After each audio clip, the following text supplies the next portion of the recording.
zoom sur le comité départemental handisport de Saône-et-Loire. Pour en savoir plus sur cette structure qui est née en 2003, nous accueillons Bernard Pugeot, son trésorier adjoint. Bonjour Bernard. Bonjour.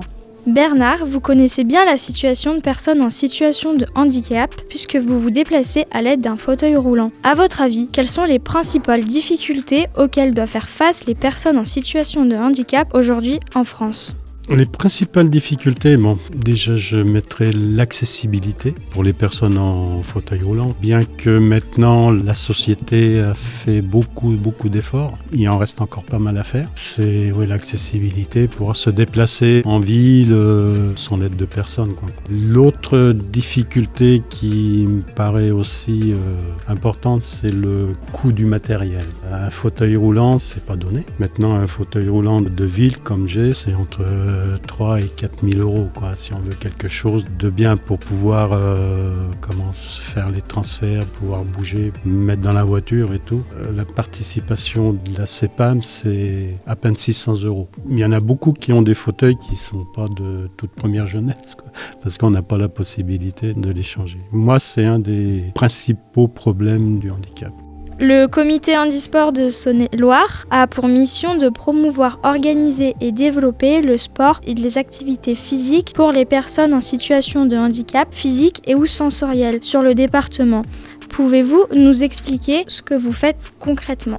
Je suis donc bénévole. J'interviens surtout pour les sensibilisations au handicap par le biais du sport. On intervient dans des établissements scolaires, principalement les collèges. Collèges parce que c'est la population la plus réceptive pour ce genre de choses. Primaire, c'est un peu trop jeune et lycée, c'est presque trop tard. Quand on est adolescent, on est déjà presque formaté, quoi. Il nous est arrivé dans des sensibilisations dans des lycées, des élèves qui ne voulaient pas se mettre dans un fauteuil roulant. Donc, en intervenant comme ça chez les collégiens, déjà pour les préparer justement à éviter ce genre de...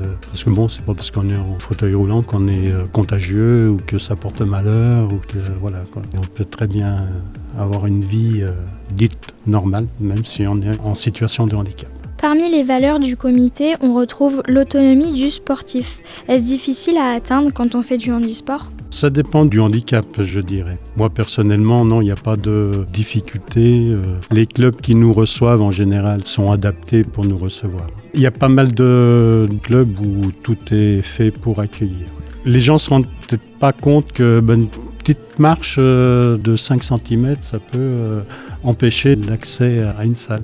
Il y a différentes façons de s'accomplir grâce au sport. Pouvez-vous nous expliquer les bienfaits du sport pour les personnes en situation de handicap ? Les bienfaits du sport, c'est garder la forme physique. Enfin, moi, en fauteuil, on a besoin de ses bras pour faire des transferts, avoir une certaine force dans les bras. Donc le sport, ça permet de garder cette forme physique. Ensuite, les bienfaits du sport, c'est un lien social aussi. Ça permet de rencontrer d'autres gens, qu'elles soient handicapées ou non. Se surpasser, se prouver à soi-même que l'on peut faire du sport, que l'on peut faire des performances. Vous êtes vous-même champion de handisport, notamment dans le handbike. Pourquoi avez-vous choisi d'intégrer le comité handisport ? Pour justement promouvoir le sport, pour montrer aux autres que le fait d'être en situation de handicap ne nous empêche pas d'avoir une activité physique, sportive, comme tout un chacun. Une activité qui va être adaptée à son handicap aussi, quoi. Tout handicap ne peut pas faire tous les sports. On va adapter le sport à son handicap. Comme les sports vont s'adapter au handicap aussi, quoi.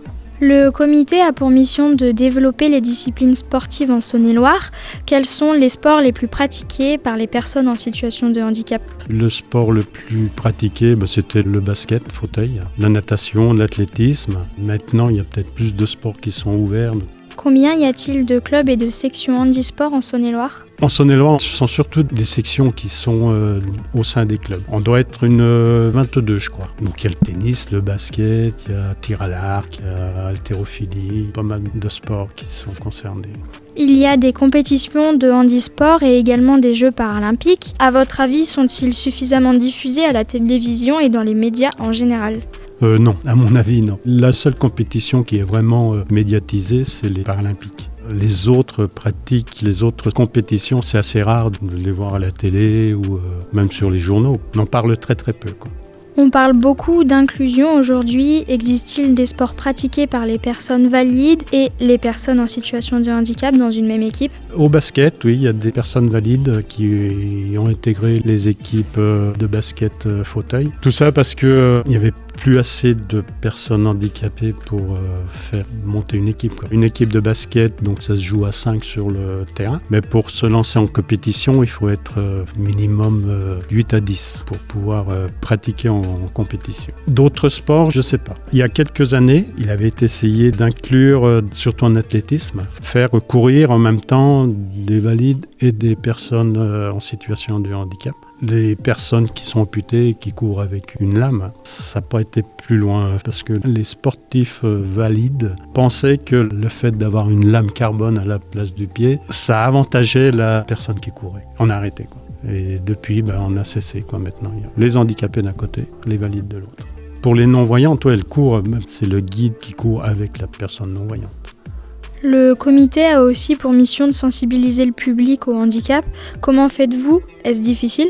C'est pas difficile. Le comité est de plus en plus sollicité pour intervenir, ce que je disais tout à l'heure, dans les établissements scolaires. On est presque victime de notre succès.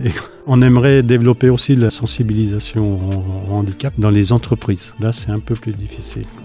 Ce qui permettrait aussi dans les entreprises de montrer que bien qu'on ait un handicap, ça n'empêche pas de travailler. Il y a beaucoup de personnes qui pourraient être considérées comme travailleurs handicapés parce qu'elles ont un petit handicap, mais elles le cachent. C'est pas bien.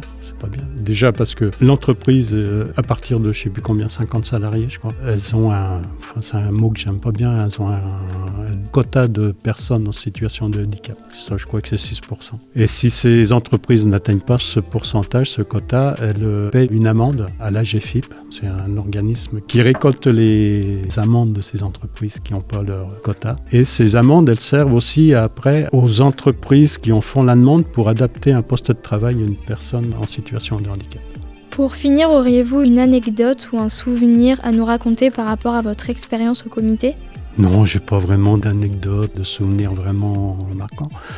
Mon souvenir, c'est dans le milieu scolaire de voir les enfants qui prennent un certain plaisir à communiquer avec nous, à voir que on est bien, qu'on vit.